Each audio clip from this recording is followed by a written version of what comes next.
For over 4 decades, he was a ghost. A phantom who terrorized California in the darkness, leaving behind broken lives and unanswered questions.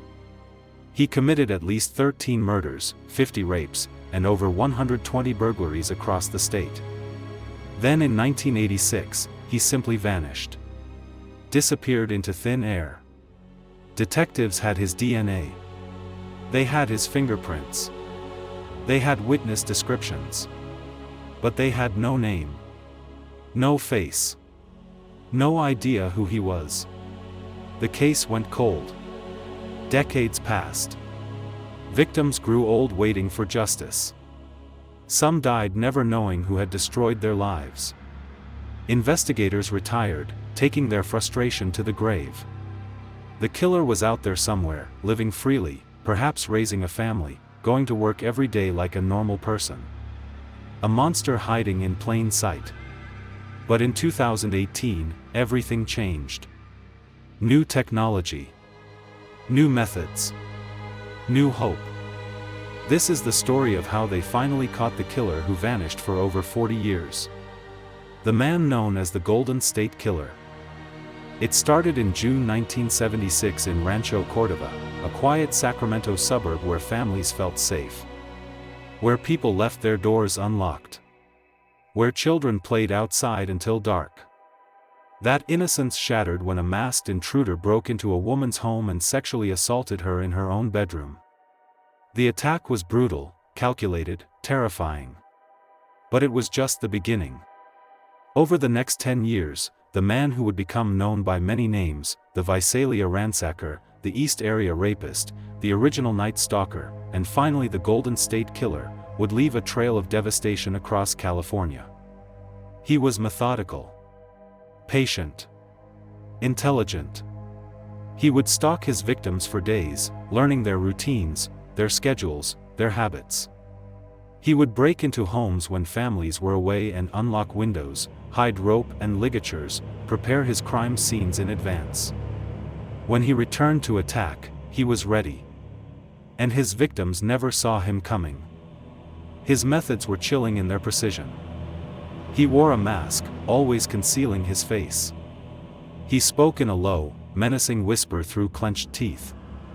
He carried a flashlight that he would shine directly into his victims' eyes, blinding them, disorienting them. At first, he targeted women who lived alone in single-family homes.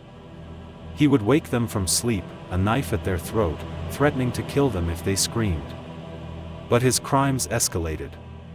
He began attacking couples, which revealed something even more disturbing about his psychology. He would tie up the male partner, stack dishes on his back, and tell him if he heard the dishes rattle, he would kill them both. Then he would take the woman to another room and assault her repeatedly, sometimes for hours.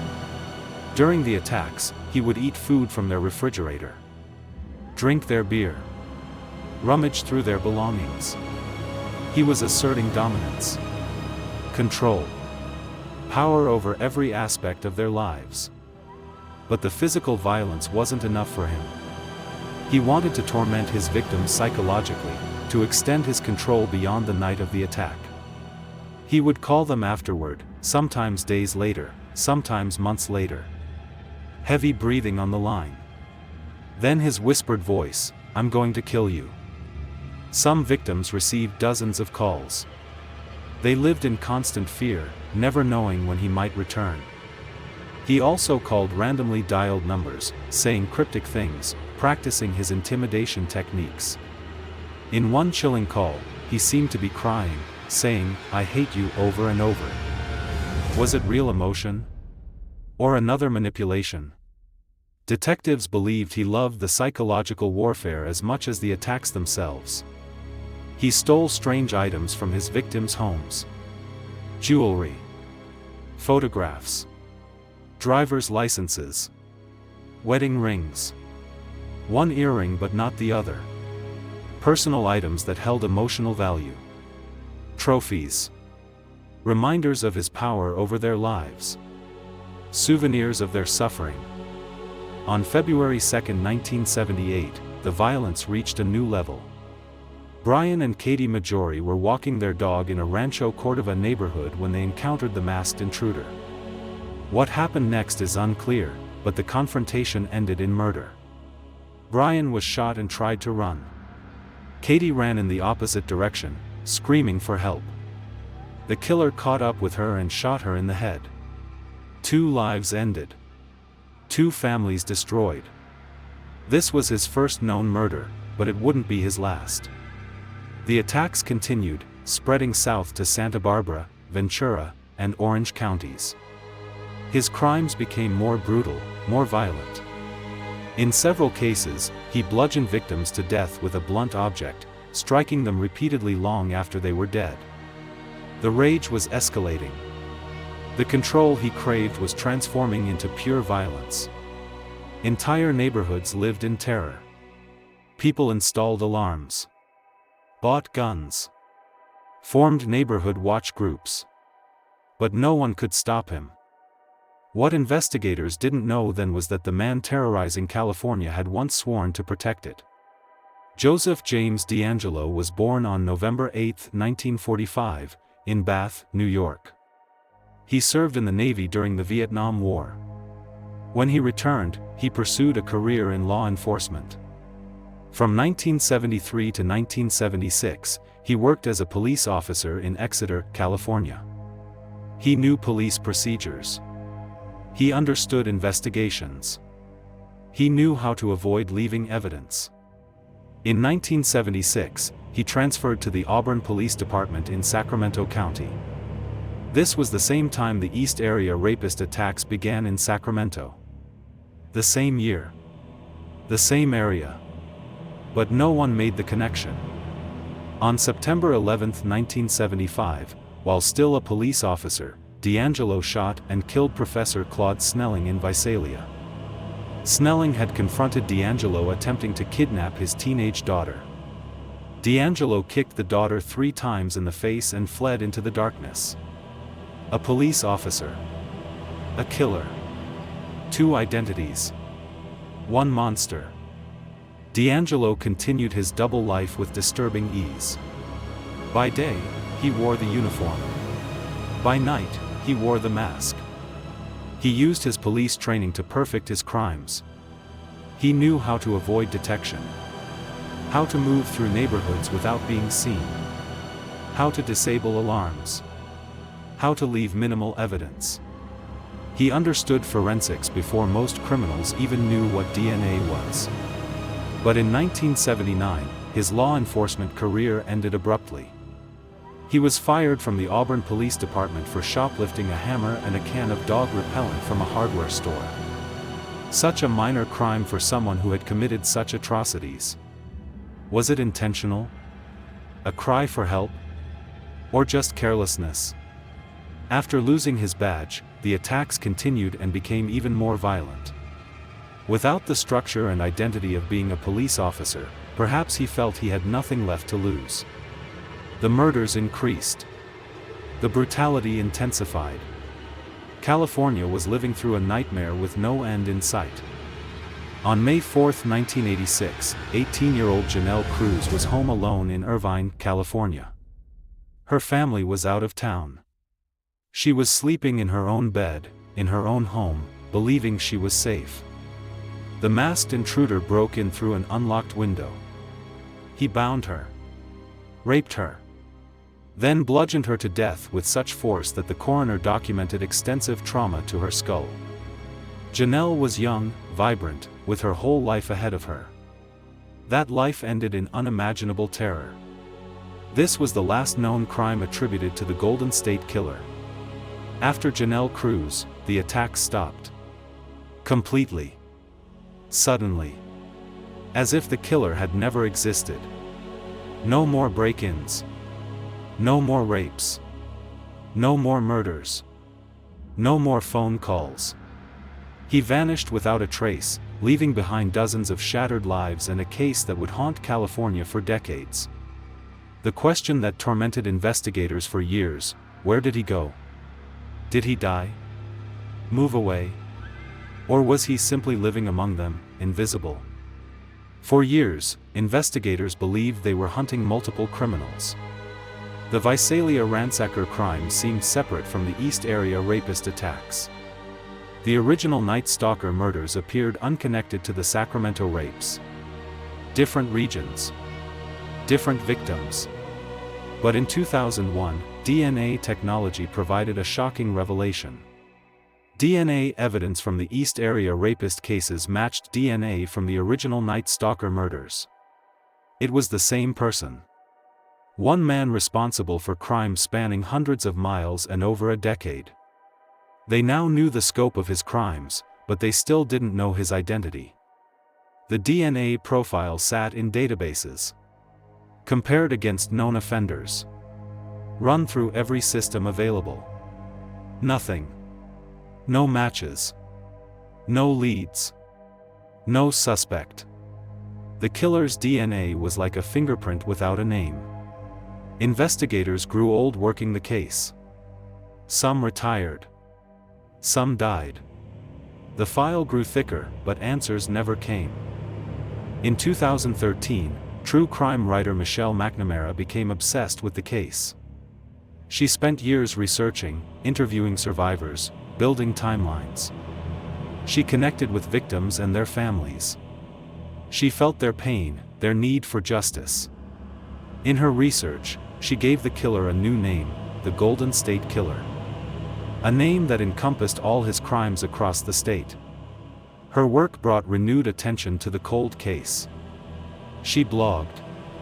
She connected online communities of amateur sleuths equally obsessed with solving the mystery. She believed genetic genealogy was the answer. Tragically, Michelle McNamara died in her sleep in 2016 at age 46, before finishing her book. Her husband, comedian Patton Oswalt, completed her manuscript. I'll Be Gone in the Dark was published in February 2018. 2 months later, the killer was caught. Michelle's work kept the case alive long enough for justice to arrive. By 2017, investigator Paul Holes had spent decades on the case. He was approaching retirement, and the Golden State Killer was his white whale. But Holes had an idea. Consumer DNA testing had exploded in popularity. Millions were uploading DNA to genealogy websites to discover their heritage. What if they could use the killer's DNA the same way? In December 2017, Holes and FBI lawyer Steve Kramer uploaded the killer's DNA profile to Genealogy, a free public genealogy database. They created a fake profile and waited. Within days, Genealogy returned results. The killer's DNA matched several users. Not direct matches, but distant relatives. Third cousins. Fourth cousins. People who shared the same great-great-great-grandparents. The haystack had just gotten much smaller. The needle was within reach. A new investigative technique was about to change criminal justice forever. Now came the painstaking work. Investigators partnered with genealogist Barbara Ray-Venter. Using distant DNA matches from Genealogy, they began constructing massive family trees. They went back generations, to ancestors born in the 1800s. Birth records. Marriage certificates. Census data. Obituaries. Every document connecting one person to another. The family tree grew enormous, branching with hundreds of potential suspects. But investigators could narrow it down using what they knew. Age: he would be in his 60s or 70s by 2018. Location: had to have been living in California during the 1970s and 1980s. Physical description: medium height, athletic build. With these filters applied, the list shrunk dramatically. Eventually, 2 names emerged. One was ruled out through additional DNA testing. That left one name.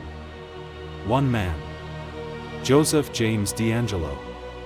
A 72-year-old retired police officer living in Citrus Heights, California. Investigators now had a suspect, but they needed proof. They couldn't just knock on his door and ask for DNA. They needed to collect it secretly and match it to crime scene evidence. Surveillance teams were deployed to DeAngelo's home. They watched him, followed him, documented his movements. They were looking for an opportunity to collect his DNA without his knowledge. This is legal when DNA is obtained from discarded items in public spaces. They watched and waited. DeAngelo was living a quiet suburban life. He had been married for decades. He had children and grandchildren. Neighbors knew him as a regular guy. A little grumpy maybe, but normal. He worked in his garage. He rode his motorcycle. On April 18, 2018, surveillance teams collected their first DNA sample from his car door handle. Days later, they retrieved a tissue from his curbside garbage can. The samples were rushed to the crime lab. Forensic scientists processed the DNA and compared it to genetic material collected from crime scenes decades earlier. Blood, semen, skin cells left behind at burglaries, rapes, and murders committed in the 1970s and 1980s. The DNA profile from DeAngelo's discarded tissue was entered into the system. The computer analyzed millions of genetic markers. Comparing, matching, searching, and then, a match. Complete, definitive, undeniable. The DNA from Joseph James DeAngelo's garbage was identical to DNA collected from multiple Golden State Killer crime scenes. After 44 years, they had their man. Investigators knew they had to move quickly. If DeAngelo suspected surveillance, he might flee or harm himself. A tactical plan was developed. Multiple agencies coordinated. Everyone who had worked this case for decades wanted to be part of the arrest. The operation was scheduled for April 24, 2018. April 24, 2018. Early morning. Citrus Heights, California. Law enforcement surrounded Joseph James DeAngelo's home. Dozens of officers. Tactical teams. Everyone tense, ready for anything. They knew DeAngelo had military and police training. They knew he was capable of extreme violence. At approximately 3 p.m., they made their move. Officers approached the house. Knocked on the door. DeAngelo answered, wearing casual clothes. He looked confused. Old. Frail. Nothing like the terror that had haunted California. When officers announced he was under arrest for murder, DeAngelo's only response was, "I have a roast in the oven." No denial. No surprise. No emotion. Just a mundane comment about dinner. Officers placed him in handcuffs and led him outside. Neighbors watched in shock. That quiet old man? The Golden State Killer? Impossible. But it was true. The monster had been living among them all along. Investigators executed search warrants on DeAngelo's property. What they found was chilling. His house appeared normal on the surface, but hidden throughout were remnants of his past. They found items stolen from victims decades ago. Jewelry. Photographs.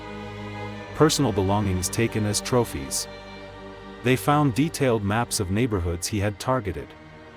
Police scanners. Materials he had used to plan his crimes. They also discovered something unexpected in his garage. DeAngelo had preserved items from his time as a police officer. His old uniform. His badge. Photos from those years. The investigation also revealed his behavior after retirement. Neighbors reported he was often angry, sometimes confrontational. He would scream at people over minor disputes. Rage simmering just below the surface. Was this the real DeAngelo? Or was the mild-mannered retiree a carefully maintained facade? Psychologists would later analyze his behavior, trying to understand these contradictions. In the interrogation room, DeAngelo sat silent. Officers tried to engage him. asked questions, offered food and drink. They even left a can of Dr. Pepper on the table, the same drink he consumed at crime scenes. A small test. Would he touch it? Would he leave his DNA? But DeAngelo was too smart. He never touched the can. Never acknowledged it. He sat motionless, staring straight ahead. Then investigators noticed something strange. The top of his head was bleeding. Red marks. Fresh injuries.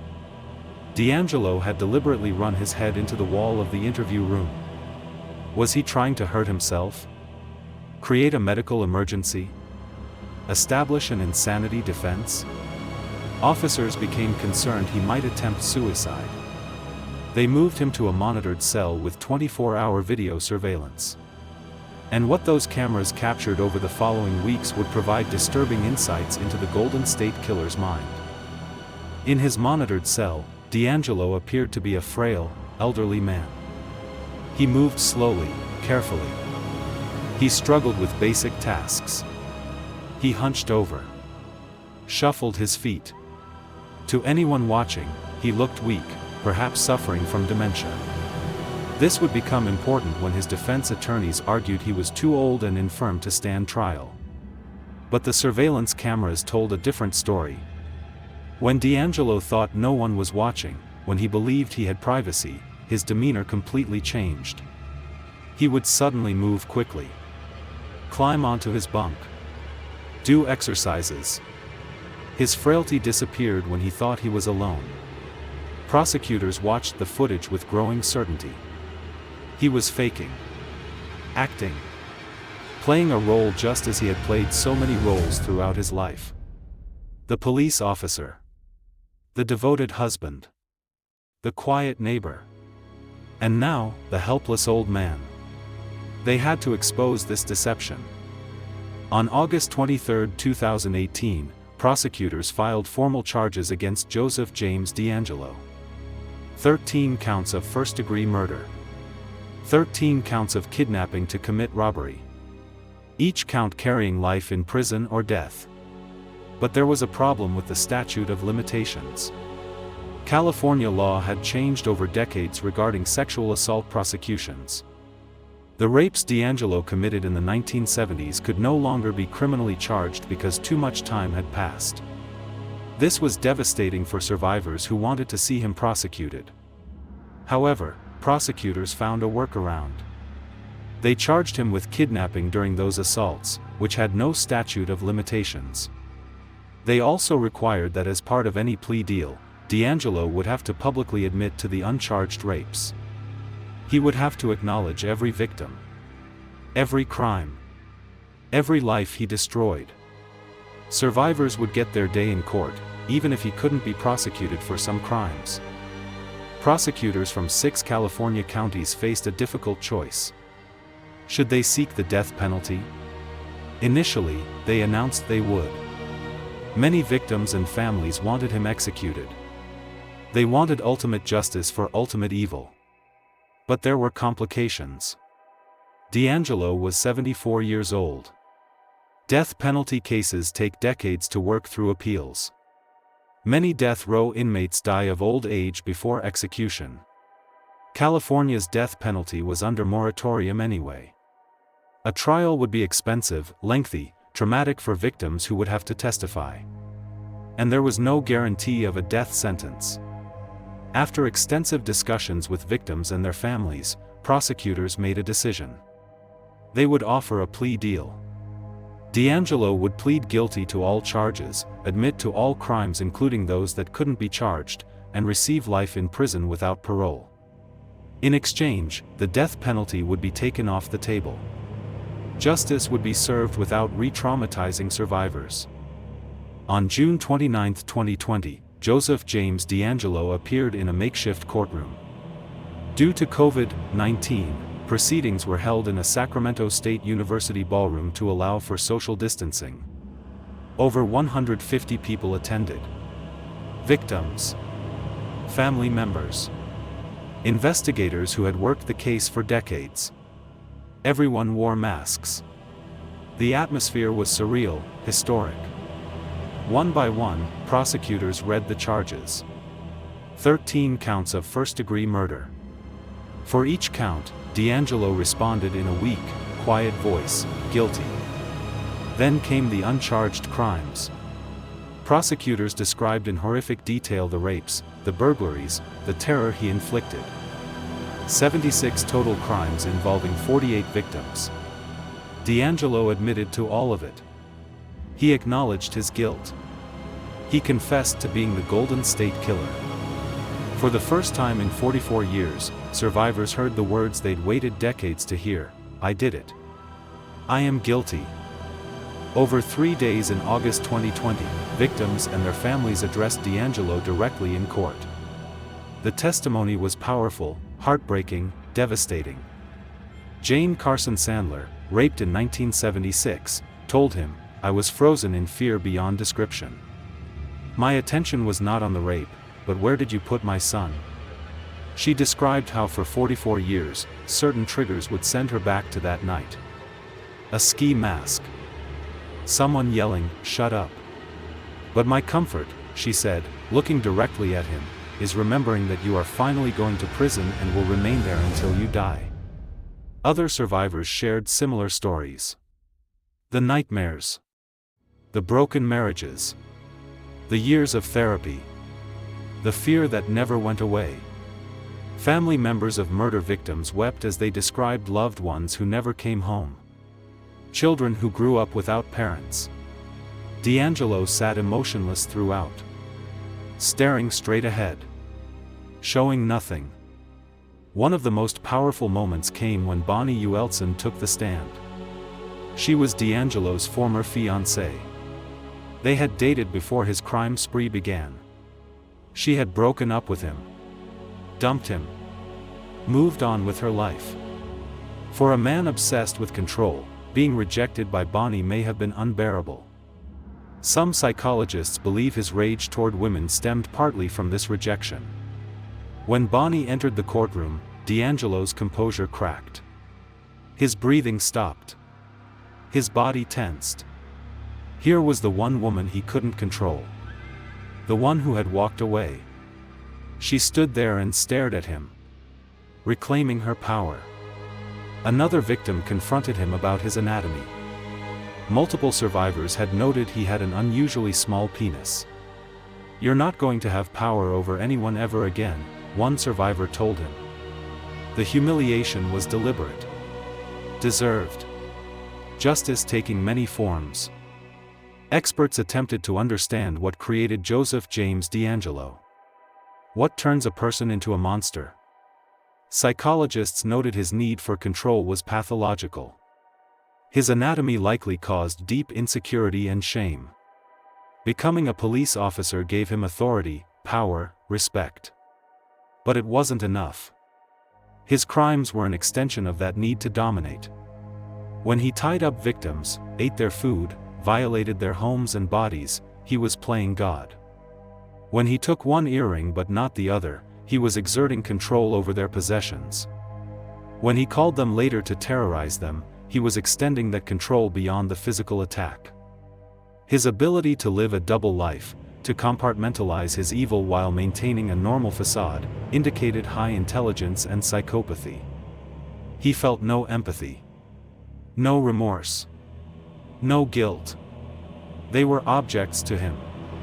The Golden State Killer wasn't insane. He knew exactly what he was doing. On August 21, 2020, Judge Michael Bowman delivered the sentence. Joseph James DeAngelo would serve life in prison without the possibility of parole. Multiple consecutive life sentences. One for each murder. Each kidnapping. He would die in prison. There was no doubt. Before sentencing, Judge Bowman allowed DeAngelo to make a statement. For the first time, the killer spoke directly to his victims. In a weak, shaky voice, he said, "I've listened to all your statements. Each one of them. And I'm truly sorry to everyone I've hurt." The words rang hollow. Too little. Too late. Survivors didn't want his apology. They wanted him to suffer. But prison was all they could give him. Deputy District Attorney Amy Holliday told the court, "He has finally been unmasked as the coward, the liar, and the murderer that he is."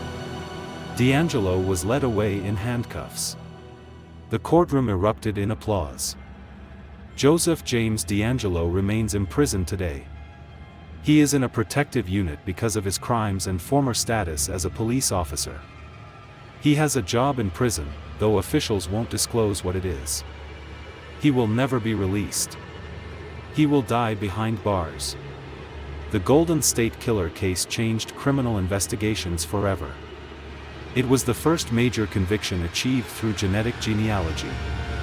Since DeAngelo's arrest, this technique has been used to solve over 400 cold cases across America. Murders that seemed unsolvable have been cracked. Families have gotten closure. Killers who thought they had gotten away have been brought to justice. For the survivors, justice came too late for some, but not too late to matter. Their nightmare is over. The monster is caged. And the world now knows that no matter how long you hide, eventually the past catches up. DNA doesn't forget. And justice will find you.